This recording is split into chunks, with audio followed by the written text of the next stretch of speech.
All right. Hello, hello, hello, everyone. How are you guys doing? I hope you guys have had a great day thus far. This is another DV Night Talk, and my apologies, I did not get a chance to put out everything like I normally put out a little announcement and put out my little flyer that, hey, I'm going to be going on at this time. I did not do that. So, boo on me. But I do want to thank y'all for being here. I love it when you guys come in. So, we are going to be talking just a little bit more about what? Domestic violence. Okay. No surprise there. We are definitely going to be talking about that. So, I'm super, super excited about everything that's been going on lately past the event. And I just finished today's training from the California Domestic Violence Partnership to end domestic violence. I know I'm probably saying their name wrong, but like I stated before, they're one of the largest nonprofits in California. So it was really nice to actually be accepted into their media training that they did for 3 days. So today ended the last day, and we talked to a journalist. Also, the prior days we were talking about your story, how to really be a storyteller. Some of that stuff was a refresher for me, and some things were new, like writing an op ed. I've never written an op ed, but they gave some tools and tips on how to do that if I ever wish to, of course, write an op ed. So I am looking forward to more opportunities to speak to journalists, especially about the nuanced part of domestic violence for me. And the journalist who I spoke with today and just put a question in there like, would a journalist like to speak to someone who is a veteran who went through domestic violence or also a veteran who has kids with special needs? And it's like, that's interesting. That would be something that they never reported on. So, when you're thinking, let me come on here. When you're thinking that domestic violence and what you're going through, everybody's gone through it. Now, I can say this, there are main themes, right? There are certain patterns of behavior that you will find in all domestic violence, right? You will find there is power and control exerted over the person who, of course, does not want that to happen to them, although it's happening. You will find manipulation, you will find gaslighting, you will find the cycle of abuse, you will find those particular patterns of those things. There are constant in all of domestic violence situations and incidents. What you will not find is every single nuanced thing in every incident, because one thing I can let you know that although there's a big generalization of the types of patterns and things that happen, they are nuanced to the individual and the aggressor or the person that harms, and that is nuance. So for me, there are different nuances to mine, right? And for someone else, they might have something that's nuanced to them because of what they particularly faced. So when we are sharing our stories and sharing our testimonies, it is to help those that may have some similarities in their going through their situation or their particular incident. And you're like, oh, that resonates with me. At least this part does, because I can resonate with that part because that fits me. So for me, when I was thinking about that and I found that that journalist had never heard that before, that's a part of domestic violence that's not talked about. Why? Because there's not a lot of people that want to talk about it, especially when you're dealing with, I will say, the federal government, right? Right now, all of you know we're in a shutdown, or there are veterans and there are military people, federal employees, and so on and so forth that are being affected by it. Now, if they happen to be a person that is experiencing domestic violence, what does that look like for them? What are they having to do right now when they don't have access to certain things that they are normally used to having? But because the government shut down, for them as a federal person, it's kind of hard. And even as a veteran, like, you're out of the military, of course, you're no longer part of it, but you're still attached in a way to the different part of the system. So no longer DOD, but now it's the Veterans Administration, right? So there's the VA comes into play. Now you're no longer active duty, right? So for me, it's still military. It's just on the other side. the other side, right? It's like a flip a coin. One side you're active, the other side you're not, but you still definitely have to deal with the military in some aspect, right? You have to still deal with different parts of the federal government differently, right? So it I remember it being just that way when I had experienced kind of this that incident with my kids being taken by the state and being placed in foster care. And when they had, put me in handcuffs and all of that interesting stuff, and they went to the VA was just trumps everybody, as since they're feds, they said, take the cuffs off. They said, now it's like, right now, take them off. You're good. You can go. You know what I mean? So it's like your job is done. We no longer need you. You did what you needed to do. It's almost like essentially their property back. We'll take it from here. We got this. This is kind of what we do. We take care of our veterans, right? It's like we take care of our damaged property. Now, I'm not saying that in a way that's demeaning or anything. It's just they know to handle their people and they no longer need assistance from anybody else because they know what to do. So when I'm thinking about that, there's nuances in every incident that is facing and having to deal with domestic violence. And I say that because when that journalist pointed that out and some others pointed it out, like, I've never heard that part of domestic violence talked about. Like, that's an aspect that never have heard about. But I guarantee there are some people that I have met them. I've met these veterans. Doesn't mean they're out there blaring it out that they've gone through this, because one thing that I know that I have experienced is you get on the wrong side of the VA, your benefits can be taken from you in a heartbeat second, and it's not a joke. They will do that. And depending on who's in control of the pen, you can find yourself in a very, very hard way, just like right now. So I wanted to point that out because I think more now than ever, that part needs to be shared. It wasn't too long ago when I would go into the VA and they did not have any literature. They didn't have, they had social workers as they do now, but they didn't talk about domestic violence. That wasn't a thing. It's not till until recently, right? Some years, I'm not even sure when they actually brought it in, but years ago, you couldn't find literature on domestic violence. That wasn't even a thing to talk about. And you dare not say it because you know that they were mandatory reporters and you would not want to figure out or find out what harm could come to you because you were experiencing that. Do you think any time that I was in Colorado Springs dealing with the VA, when they asked me, are you safe, that I ever told them, oh no, I'm going through some assistance, I need your help? I'm not telling them that. That would be crazy, crazy ludicrous, because you know they're going to document everything in your file. And then on top of that, your benefits intertwined sometimes with your medical. And it's just a messy thing when you deal with it.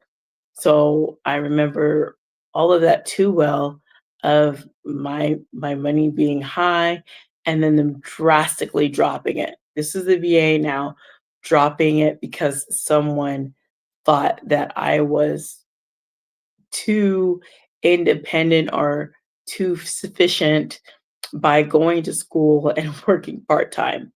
Mind you, it was only part-time. I was like, you don't need any assistance. You don't need the VA anymore. So we're gonna drop you from the money you have all the way down to $123 a month. Like, what? Got bills higher than that. And when I look back, it is by the grace of God. I have no idea how we made it. I really don't. And I know I was running to the food stamp office in Colorado. I was doing all the things.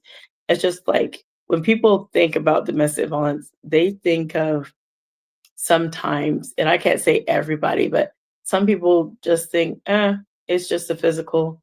It's just it's pretty simple about that's all of them. They're all the same, and they're not, right? If you throw in different people's perspectives, you could see it all, right? For me, and people think spiritual abuse is only in the church. It only happens by pastors and elders and leadership. It's not just in the church. Spiritual abuse can happen right in your life when it is just you and your husband.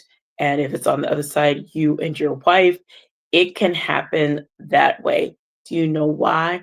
Because that is also a way of control and that is manipulation. And I used to go through the spiritual abuse often only because I would do my best to hang on to my faith because that's all I had. I had my kids, try to keep them safe, and I had the Lord. And let me tell you, even though I was biblically illiterate and I didn't know much, right? I read and tried to make sense of it and tried to understand and tried to go to church as much as I could. And I tried often, often, often to try to figure out what the word was saying and try to get an understanding. And at that time, it was not easy. I I had been taught incorrectly. I was trying to learn and I was like, wow, there was there were so many things I knew that were incorrect, but I didn't know how to prove it was incorrect because I didn't know where to go, right? But because of what I was dealing with, I was just like, I can't go to people. And like I've told you guys before, I remember I went to a pastor and I had shared exactly what is going through. He's like, I really don't know how to help you. Let's just pray. And I'm like, just pray. So I'm supposed to go back to the person. You have no resources, no nothing. Tell me. He's like, I don't know what to tell you. That's a lot. I don't know what to say. I was like, and me, I'm flabbergasted, like, I got 4 kids sitting there talking to you and just like, I don't know. Sorry. Like, that sounds really bad. I was like, "It is really bad. That's why I came to the church. What are you talking about? Don't you have anybody you can talk to? Anybody you can reach out to? Anybody?" No. I was like, "Okay, wow, that's horrible." So all those things that you might experience, it's hard to go to a church and ask them for help. And I know many don't because they don't know what they're going to come against. And just like some of you have seen with ooh, the Marvin Winans thing, I'm like, that's not okay. Like I felt bad for the lady. Like that's a lot of money that she was giving up and just being embarrassed. Like, it's bad enough that you have to deal with that in the church. But think if you had to deal with that in the church of what happened, and you still have to go home to a person who is already abusive to you. You're getting it in two areas from the church, who's telling you you're not doing enough, and from the person, all they want to do is harm you. That's their life goal is to harm you, right? And they don't care if you get harmed because that's what they're there to do. They could care less about what happens to you, right? So I was so, I'm going to tell you guys this again. I was so elated to be able to share even other nuanced parts of my story at the Ignite a New Start Reclaim Your Power, Rewrite Your Story Summit. And I am glad and very thankful that the Lord has placed it in my spirit, in my mind to do it annually and not just it be a one-time deal. And some people they just don't understand. You can tell them all day long, but they won't understand until you let them know and you paint the picture of what it is. Paint it, right? You go to this house, you park, you go inside and you're asking for assistance. It's a transitional facility. You have all your clothes and everything. They said, well, we need you to wash all your clothes because we don't want any bugs or anything like that. We want to make sure all your clothes are washed. You have clothes for yourself and your children. You have to wash all those clothes all night until they're dry.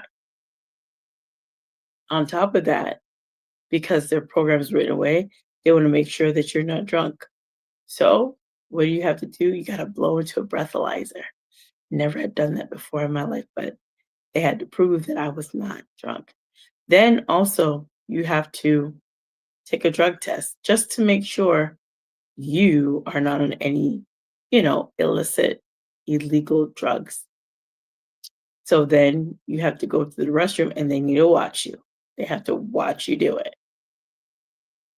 Talk about the humiliation and the embarrassment. See, some people don't understand the nuances of the things that you've had to go through, and people won't understand it for me, but let me tell you, can you talk about third-hand embarrassment, having someone watch me go to the restroom to make sure I'm not trying to get fake urine from somebody else to pass it off as my own.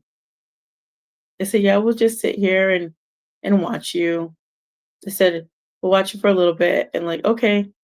Like, "Well, I'll slightly turn my back, but I do have to make sure that you're the only one here." I was like, "It's just you and me in this bathroom. First of all, you shouldn't be in this bathroom, but you're here, right?" So, that's interesting. So, after I think about what I had to do every night driving back and forth from San Pedro to Long Beach to beat curfew, to make sure I'm in that room by 11. And here they come opening the door. The room is so quiet and it's cold. Hmm, it's not a warm space to be. And if you need any feminine anything, gotta go to the next house over. You can hear the ladies that are in this house because there are multiple families in one house and it should not be so. But they upstairs arguing and telling each other whose child you can't talk to my child and all this other stuff. I'm like, but because you need help and because this is part of the way you have to navigate to get the system to get to the other thing you need, you have to stay there. You have to be deemed homeless and it written down in your documents. And then they would ask you, well, where'd you spend the night last night? In transitional housing. Okay, now we know you're homeless. It's it's crazy work what happens with programs. It really is. But as I share with you guys tonight,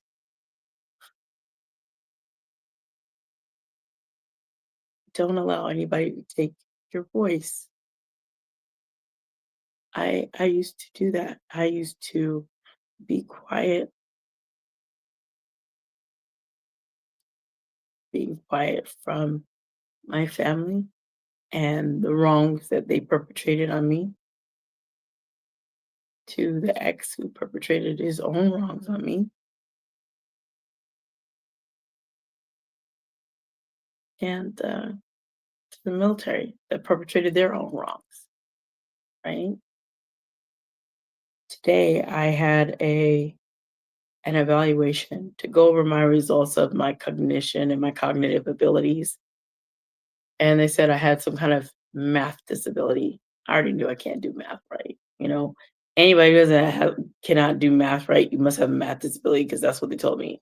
I have a math disability, so like whatever. I already know I'm not sharp in math, so you don't tell me that I already know. But they said your math abilities are, low, but your other cognitive abilities are pretty sharp, except for when you do like spatial recognition and all those shapes and stuff. That's hard for you.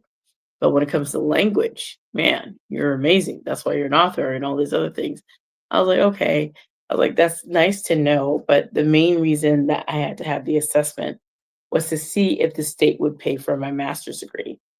And I already know that normally all government programs would like not to pay for certain things. So if there's a way that they don't have to pay and you don't follow in the criteria to have a disability that's warranted by them that's significant, well then you just don't get the program, which is what happened today. I didn't get the program anymore. They give it to you for a minute to get the assessment, figure out if they're going to pay for it, and then they say based on these criteria, you're not disabled enough.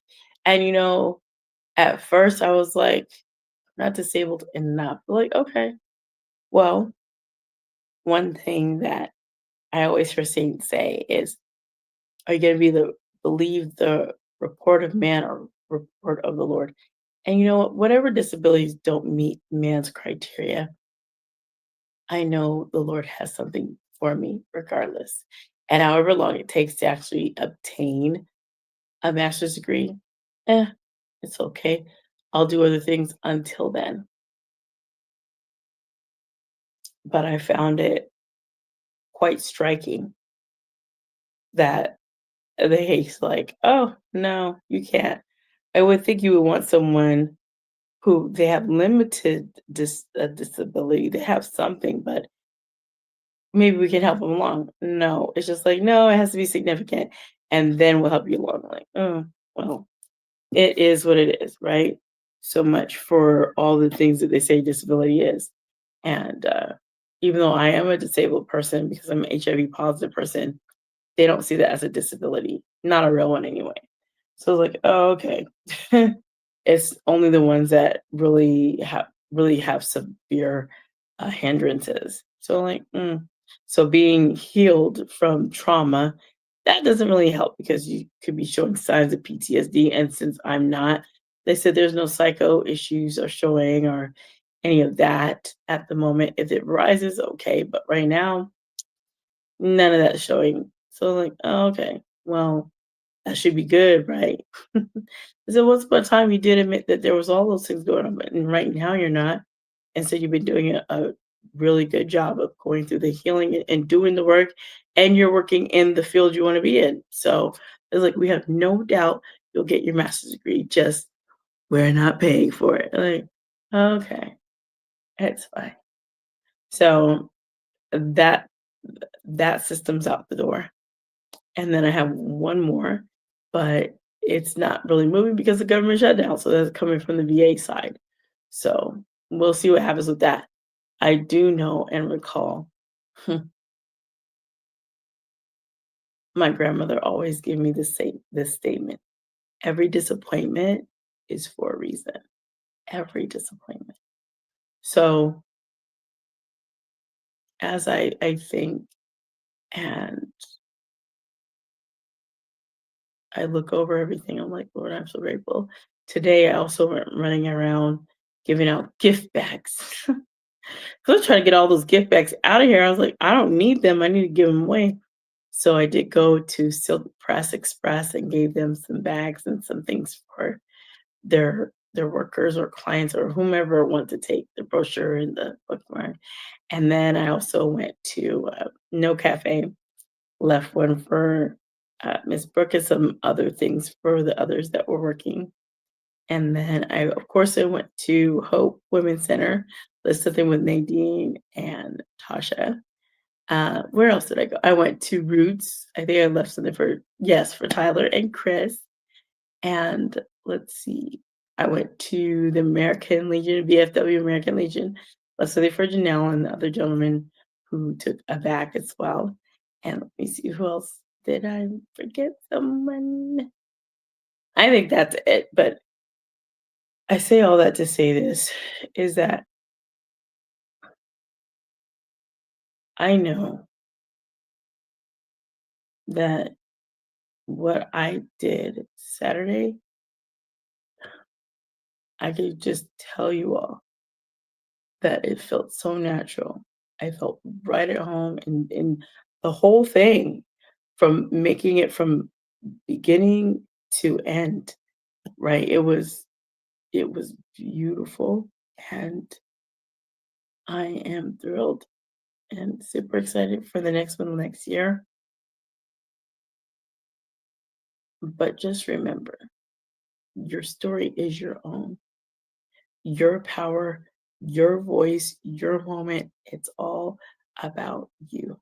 Don't let anybody anywhere tell you what you can and can't do, tell you what they're not going to pay for, tell you that you're out of luck, to all those things. They mean zero because when the Lord is for you, who can be against you? Nobody. Even the wicked, even the wicked will be there, and the Lord will make it peaceable for you. And they're going to what? Some judgment, right? So I had wanted to get on here tonight just to make sure that I didn't miss a beat, but oh.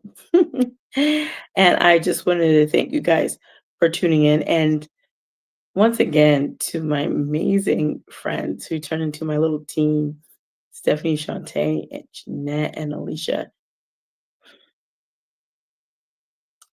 Friends like that don't come around, and they don't. It's very, very rare. But I found some great rarity friends. And so when I think of the people that helped, I'm grateful. And when I think about the other people that were of service, I like beautiful. So I want to bring more people to the Ignite a New Start, Reclaim Your Power, Rewrite Your Story Summit. And I want to bring all of those people and the services that they have for our community, because we can't just be just kind of isolated in a silo to ourselves out here.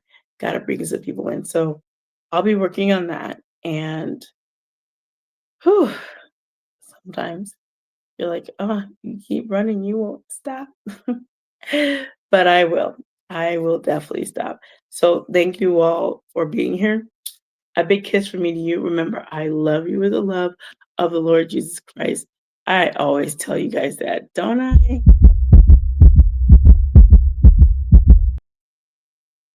I do tell you guys that. So once again, thank you for being here.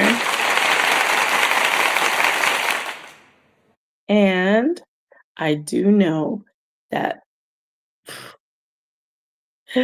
I do know the Lord is so good. I was about to say something and I was like, there's nothing there. I lost train of thought. But I know there's going to be more things that I would be looking forward to do. And I'm super excited about that. So I will keep you guys in the loop. I do November 8th. I do know that I will be participating in the local author fair. So if you want to come out to that, that'll be at Burton Bar here in Arizona, located in Phoenix. So that's a big, big deal. So I'm looking forward to that. And then the other thing that's going to happen the next following week is going to Barnes and Nobles on November 16th. So if you're looking for me to sign your book, that's a great time to do it. So yeah, I'm going to get ready to say arrivederci, adios, hasta mañana, and I will talk to you guys later. A big kiss from me to you. Remember, you're fearfully and wonderfully made. There's nobody like you in the world, like plain blank, period. So keep on shining. And I will talk to you very, very soon. Bye, you all. Take care. God's gift through His word. It's God's gift through His word. It's God's gift.